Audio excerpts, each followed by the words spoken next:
Happy Friday Eve, everybody. This is Demi Hendrix, and this is Real Talk.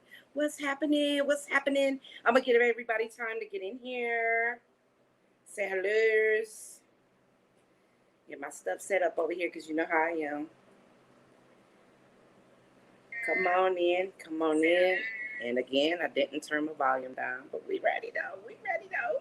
I'm on time and y'all ain't even here. Where y'all at? Where y'all at? Where y'all at? Come in the room, say hello, say what's up. Happy Friday Eve. Happy Friday Eve.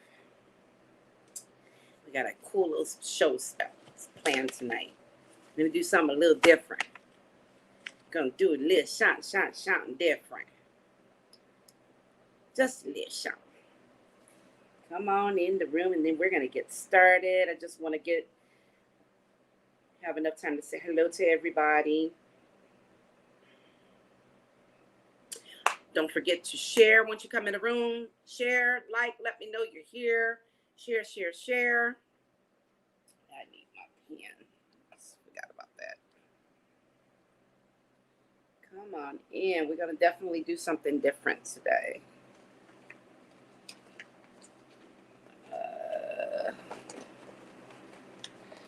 We need a real pen. I see somebody in here. I just don't know who. Say hey. Happy Friday Eve. Welcome, RT Mob. Let's go.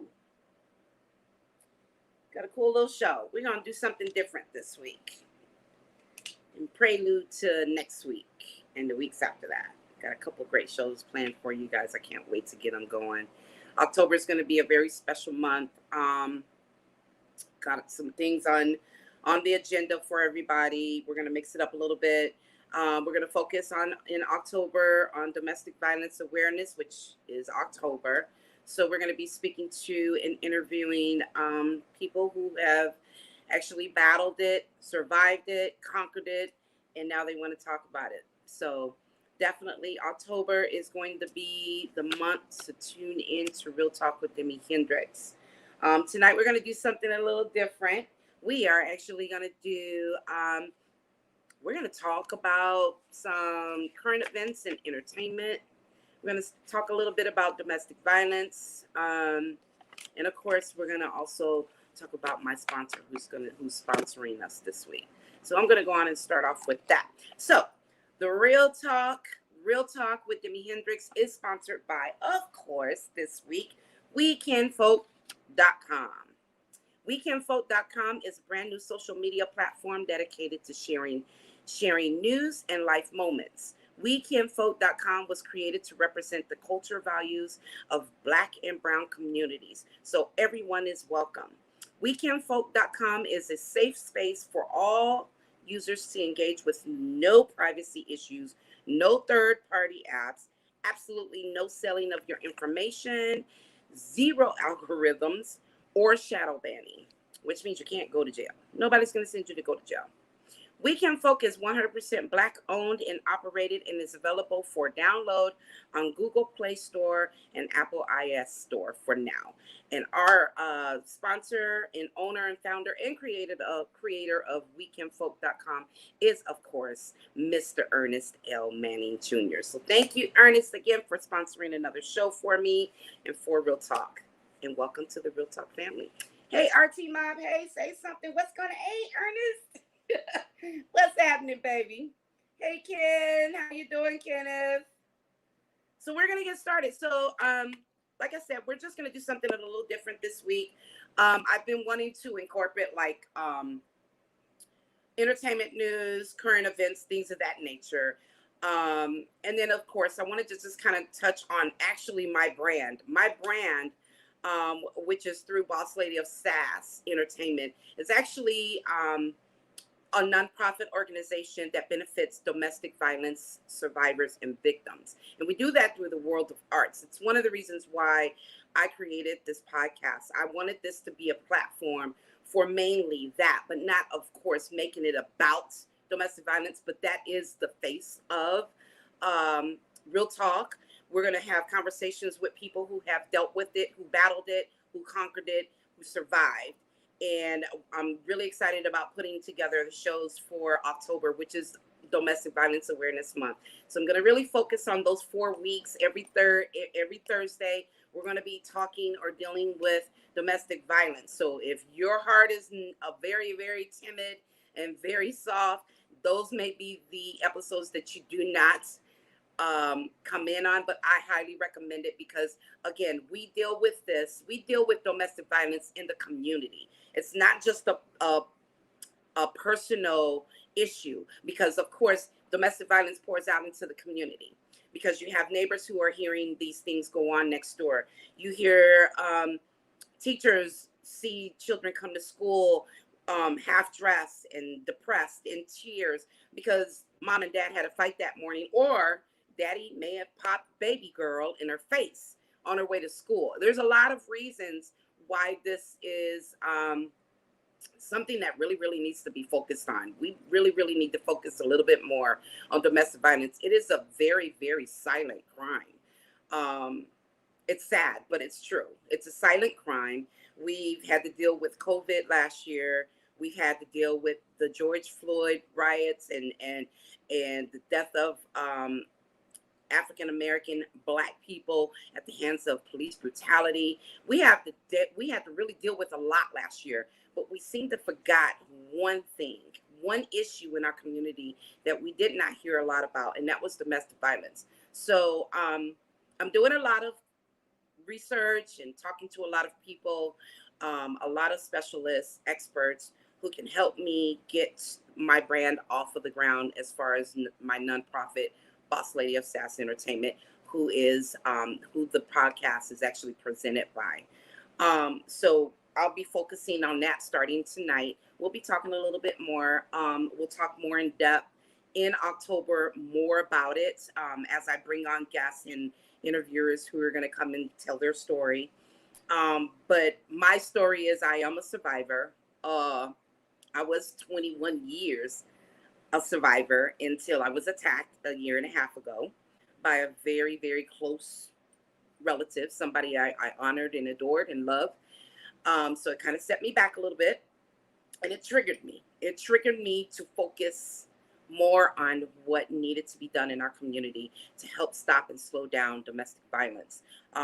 Doing my research, I find there is a lot of gray areas in the laws and the bills regarding domestic violence. I'm doing a lot of reading, a lot of research. I'm doing a lot of questioning and asking. I'm calling people who can help me with this, with solving some of these situations in the state and in the city of Las Vegas. But again, I am very,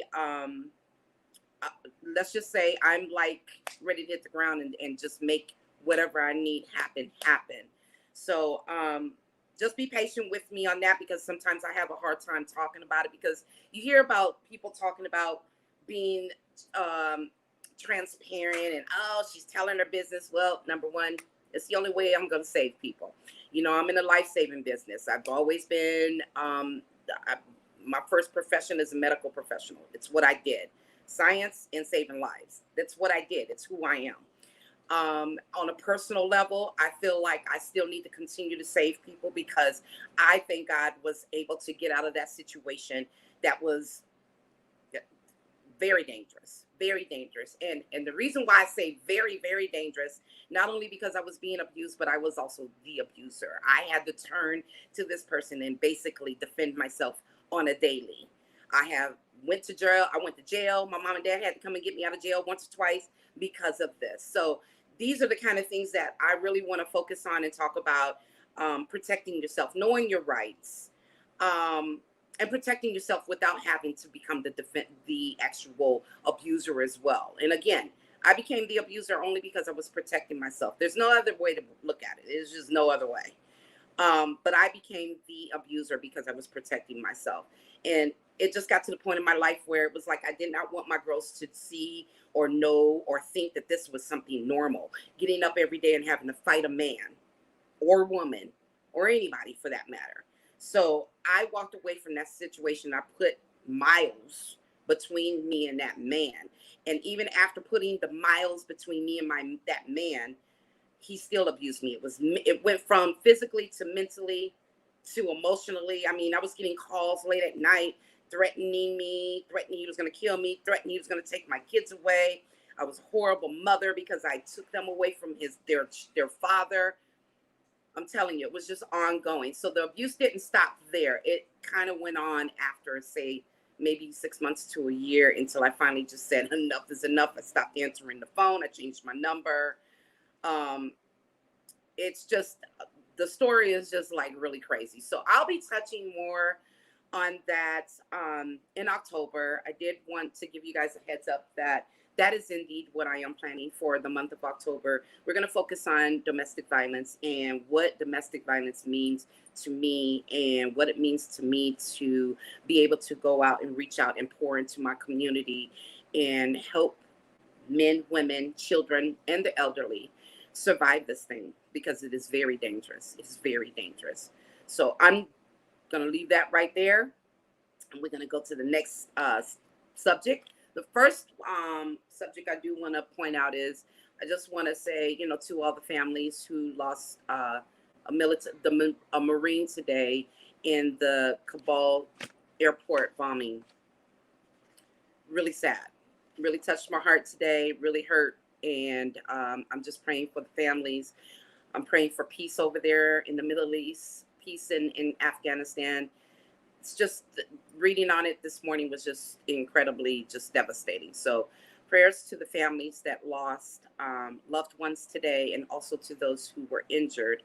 And I really pray that we can come to some kind of middle and take care of this, but you know how that always goes. So prayers up, and prayers for our country, and of course the country of Afghanistan. So next thing we're going to talk about is a little entertainment news. So number one, I'm really excited because this last week I got a chance to listen to a lot of my Aaliyah that I've been missing, that I hadn't been hearing on the radio waves, and outside of what I had on CDs, and who plays those anymore, right? So I was really excited when I got a chance to go to my Tidal, which is where I get all of my downloads. And mainly I go to Tidal. I use Tidal because you can get all of like unlimited prints most of the time. Sometimes they'll give you like some music and then they'll take it away from you. It's kind of like an Indian kind of giver thing kind of thing. So I was really excited. I was able to download some music from Aaliyah, and it was really refreshing just hearing her voice again, hearing her sing again. So welcome back, Aaliyah, to the world of music. We missed you. Continue to rest in peace, and you got fans for life. So the other thing is, so I'm a Roland Martin fan. I don't know if you guys know who Roland Martin is, but he's the icon of media. He started out, I believe it was TV One, and then he went to BET, and now he's got his own podcast. He's got his own talk show, and he deals with a lot of like situations. Today, he pretty much put one of my favorite entertainers on blast, but then once I saw and heard the video of why he did it, it was like, oh, okay. And I was really disappointed, but Busta Rhymes, apparently Busta Rhymes, a video surfaced from a show he did back in St. Louis back in June, with the entertainer going on a rant about vaccinations and anti-masks. The video initially appeared on YouTube, but then went viral on Twitter just this week. So it took them 2 months for them to basically put him out there, or at least. So this week, Busta was quoted as saying in a rant while he was on stage, COVID can suck all these weird ass government policies and mandates suck as the crowd cheered him on, and he continued to say, no human being is supposed to tell you that you can't breathe freely. F the mask. Okay. So with that being said, and I'm just going to stop right there. With that being said, I guess apparently he's also had a problem with vaccines. And I said it before, and I'm continue to say it, so nobody can say I said anything different, because I could just go back and watch the shows. I didn't say it, but I'm going to say it again. I am not going to push pressure or tattle with back and forth about who should get vaccinated, if you should get vaccinated. That's your business. It's your body. It's your business. All I say is if you're not going to be vaccinated, protect yourself. Even if you are vaccinated, protect yourself. Okay. Again, I I'm a medical professional. My background is science. So I really truly trust and believe in science. It's what I do. Sorry, not sorry. But again, if you choose not to be vaccinated, it's okay. But be proactive. Wear your mask. And here's the thing about the Busta Rhymes situation. My thing is, you are an influencer. You're on stage, and I'm sure probably about 80% of your audience were African American or black, okay, or brown people, okay. We don't need you up there trying to put all these weird ideas in our head regarding the government and what. I get that. I get it. But you should be using your voice to influence others to do better, period. If you're not going to be vaccinated, wear a mask. Don't get up there and say don't wear a mask. Don't get up there and say don't get vaccinated. You're using two of the same evils, okay? And then you turn around and say, well, you can't breathe freely if you're wearing a mask. Guess what, Buster? You catch COVID, which I think you already had. You catch COVID, you're lucky enough you don't end up in the hospital on a ventilator where you can't breathe. So come on, pick and choose your demons, dude. I mean, really, come on. This is what irritates me about celebrities, and I think this started back when George Floyd, that whole situation, and the Breonna Taylors, and we did eventually see some celebrities come out and speak on it, but you see and watch this stuff go on, but then you have this platform, and instead of using that platform to say, stop the violence, stop the police brutality, stop telling people whether or not to get vaccinated, and stop telling people not to wear their mask. I would like to see more artists out there saying, wear your mask if you're not going to be vaccinated. That's fair enough, right? Am I wrong? Am I right? Okay. But this is my situation. Hey, Auntie. This is my situation. We're not using our platforms the way we should. This is why, I mean, that whole Busta Rhymes, you're misinformed, and you use your misinformation, you pass it on. So you there's no cycle stop. You're just continuing it on. There's a lot of people out there with questions. There's a lot of people who don't know. There's a lot of people who are just going by what they heard. And there are some people that sat down and actually did the read. But again, you're using your platform and your misinformation, and you're spreading it. You're spreading it. And that's not going to help the situation at all. So that's why I was a little disappointed. I was really disappointed. I used to love me some, just 5 minutes.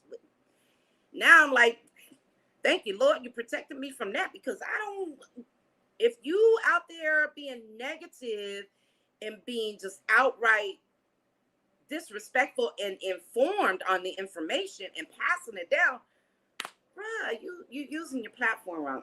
That's just coming from the heart. Just anyway. Anybody got any comments? What you got your hands up for, Auntie? What you got your hands up for? Don't forget to like and share. Share. And if you happen to come in after the show is over, just hashtag replay, watch the show. Let me know you made it in here. You got a chance to watch it. I'm going to go to the next thing. The crate challenge.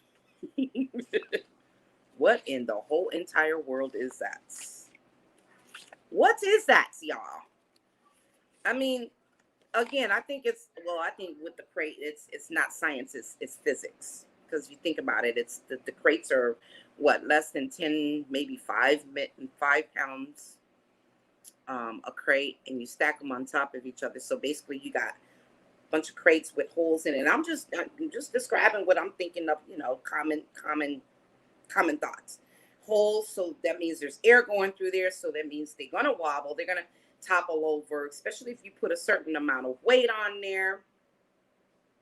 And some of those videos I've been watching, yeah, some of y'all actually none of y'all had business being up there trying to climb over a tier or pyramid of crates. But I'd like to see the motivation that kind of motivation and energy in social issues, community issues such as domestic violence, um, such as COVID-19, and should you or should you not get vaccinated, or should you wear a mask? I'd like to see more action or interaction with society where we're not coming up with these stupid ass challenges. Because one thing I do appreciate are the challenges that is giving back for certain a certain like benefit, like the ALS ice challenge that we did.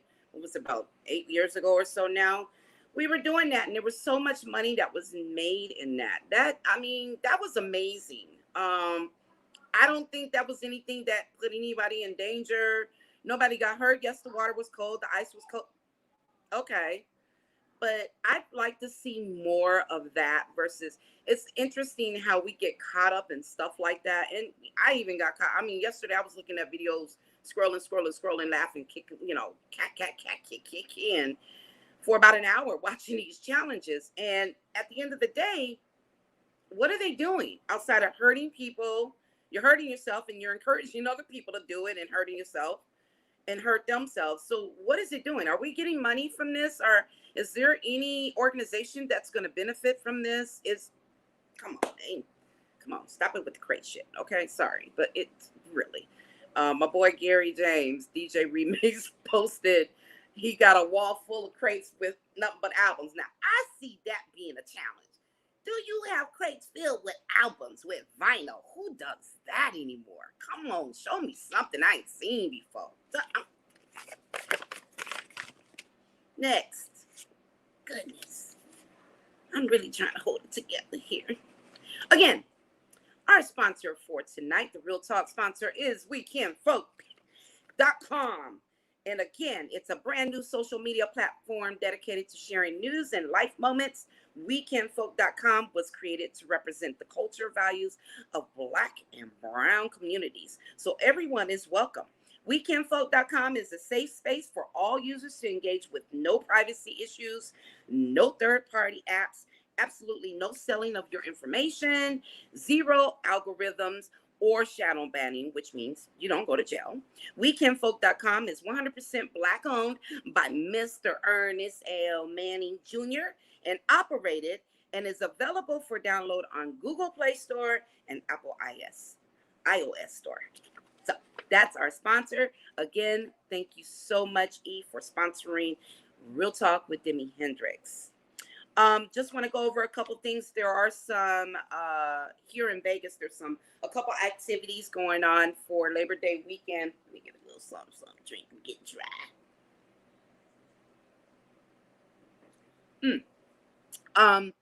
A friend of mine is partnering up with She Mogul Media, represents Shaka Khan and Tom Brown and SWV. Labor Day weekend, Sunday, September 5th at 7 p.m. Doors open at 6:30. It's at the Craig Ranch Amphitheater, and it's hosted by the Craig Mack Show Live. The address for Craig Ranch is 628 West Craig Road in North Las Vegas. And you can still purchase tickets on www.tix.com. Tickets are still available. That's just next weekend. So go and get your tickets.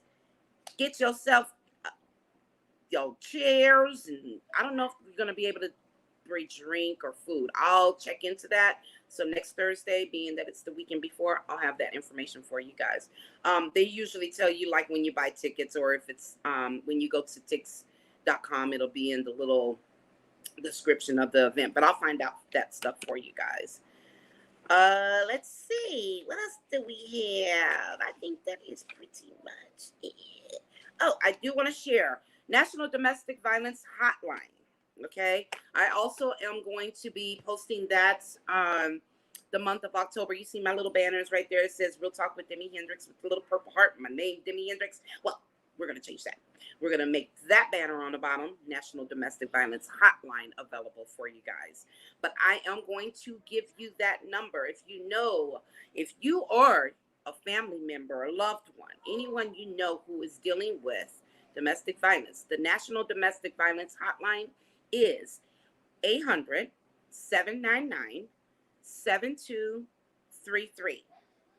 Again, that number is 800-799-7233. The chat online, some people have a hard time getting to a phone, can't talk on the phone because your abuser's sitting in the next room or sitting right next to you. If you have access to your phone, if you have access to your computer, you could also go on chat line online at www.thehotline.org. I'm going to give that to you again. The online chat for domestic violence, if you can't get on the phone and call that 1-800 number, is www.thehotline.org.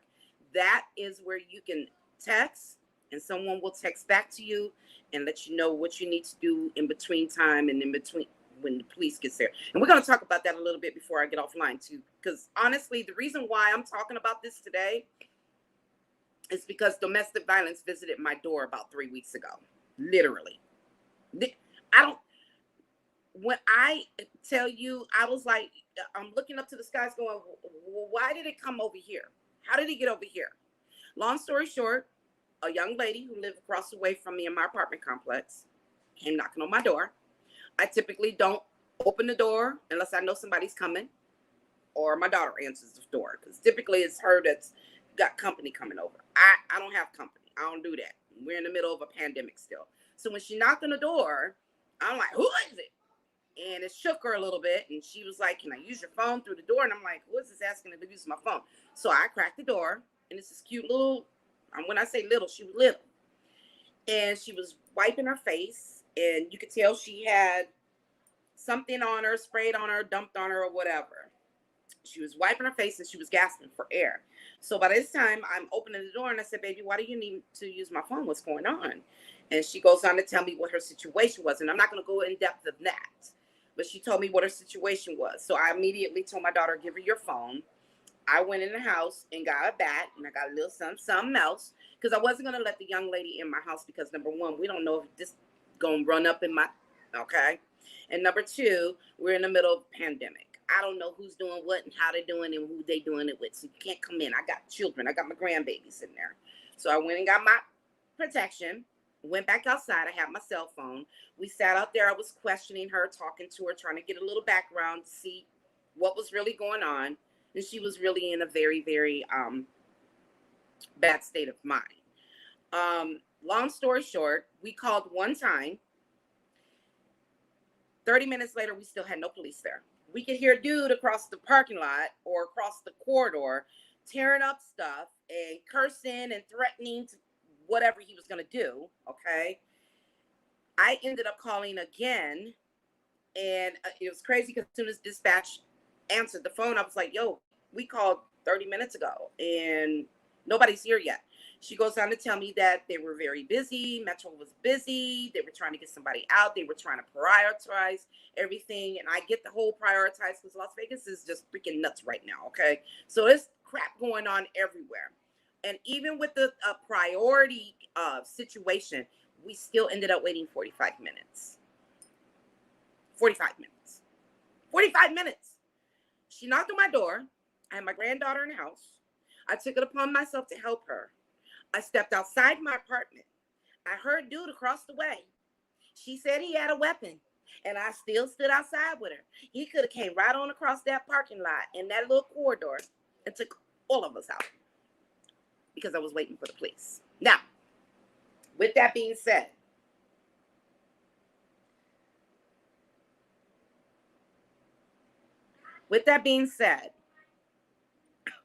I talked to some people, friends, people I have in my circle who I trust and their opinion about these kind of situations.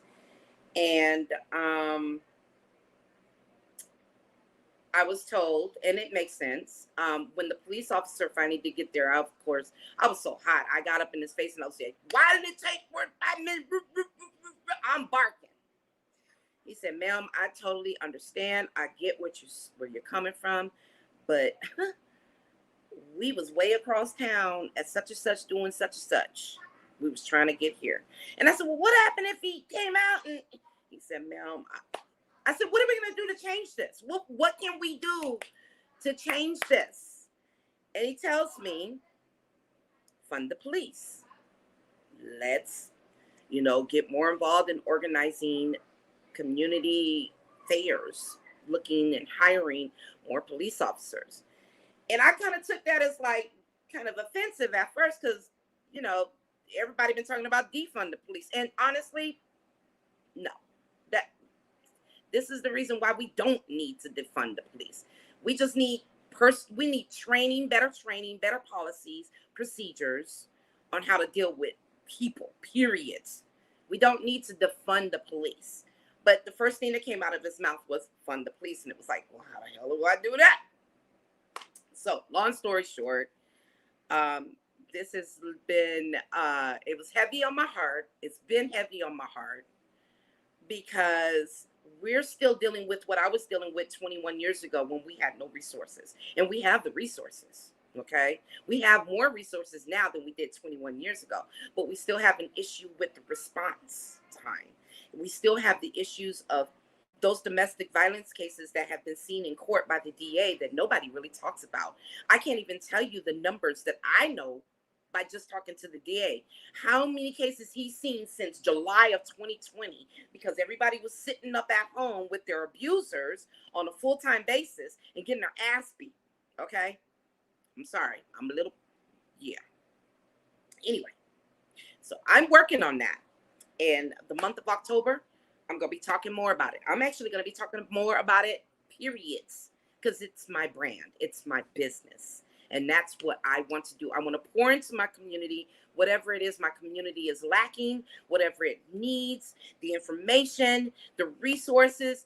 I'm here for it all. Because when Nick came to my door, and I asked the young lady, I said, baby, what made you come and knock on my door of all doors? She said, remember the day when it was your granddaughter and your grandson was out there playing in the playground? And she said, I know that one of them ran into the house and said that my little brother who was visiting was throwing rocks at them. And I said, oh, yeah, I remember that. And she said, I just remember you coming outside. And when you came around the corner, it scared the shit out of me because you looked like you wasn't playing. And I said, I wasn't. And she said, that's why I came over here, because I knew if he had came out of here, or if I need somebody that would have had my back, I knew it was you. And it just,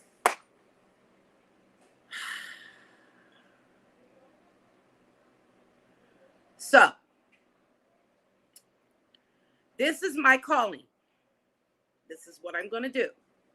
I'm going to learn as much as I can so that I'm not misinformed, so that I don't misinform. I'm going to utilize whatever resources that I have. You might as well just go on and call me an opportunist, because I'm going to use every resource that I have and can get to stop, slow down, and to change these domestic violence laws. It's a community issue, y'all. It's no longer a private problem, because again, just like it did 3 weeks ago, it boiled out from that private situation into the community, and it knocked on my door. So something has to be done. And I really, really would like to challenge the community of Las Vegas, from here to Henderson to North Las Vegas to Providence.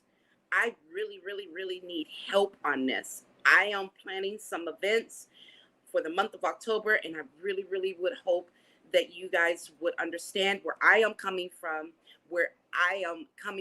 on a personal level, and where I'm coming from just wanting the community to have the help that they need. We got to start somewhere. So I really, really challenge the community. I have a lot of community leaders, visionaries, people who are in the legislature, in and around my circle. There is no reason for us not to pull together and make a difference and a change in our community regarding domestic violence. If we could do these walks and these rallies for George Floyd and Breonna Taylor, we can also do it for these poor people who are sitting up in the house that they call home, that's not even home because they don't feel safe in. We could do it for those people. We need to continue to fight all these other issues that we have going on in our community. I need help, y'all. So all I want to know is, You guys got me? I hope you guys do. This means a lot to me. Again, if you or anyone that you know is dealing with domestic violence, the National Domestic Violence Hotline is 1-800-799-7233. Local number, which is Shade Tree, which provide services for victims and survivors. That number is 702-385-0072. Both those numbers are available 24/7. If you don't even have a clue as to what number, where to look, you can always, if you're a friend of mine on Facebook, you can always hit me up in my DM. Hit me up in my DM. And again, I want you to make sure you basically come in tonight. If you came in after the show is off, just hit hashtag replay, share. I just made the video available to share because I forgot to do that. I was so ready to get caught up in this what I wanted to focus on. So forgive me for that, but it is now shareable. So you can share. Thank you, E. Thank you. Yes, that is the SWV is Shaka Khan. It's Shaka Khan, Tom Brown, Jamaica Funk, and SWV. So yeah, I believe he is going to probably be doing some other events. I'm hoping that same concert actually ends up in my hometown, which is where he actually does a lot of concerts too. So who knows? We'll catch him. Trust and believe that. But anyway, so that's just basically it. I just wanted to just kind of do some housekeeping and discuss some matters of my heart, and let you just know where my heart is right now regarding even just this platform here. The podcast is everything to me. I was out last week, but that was because I had to take care of me. I had to do some self-care. I'm good, I'm better, and I'm back. So I'm ready to make some noise, y'all. So be ready to listen, because I'm going to make some noise. Those that came in with me, you may not all go out with me, but I know one thing. I'm going to make some noise, and there's going to be some changes made. Even if they're just little itty bitty changes, we gotta start somewhere. Good trouble. In John Lewis's voice, that good trouble. We got to make some good trouble. And if that means we got to go out here and we got to walk these streets and chant no more domestic violence, stop domestic violence, if I got to go out there and do it by myself, I will. So, I am Demi Hendrix. This is Real Talk. Thank you for joining me tonight. Again, if you come in after the show has gone off, please make sure that you text in the comments, hashtag playback or replay, and let me know you were here.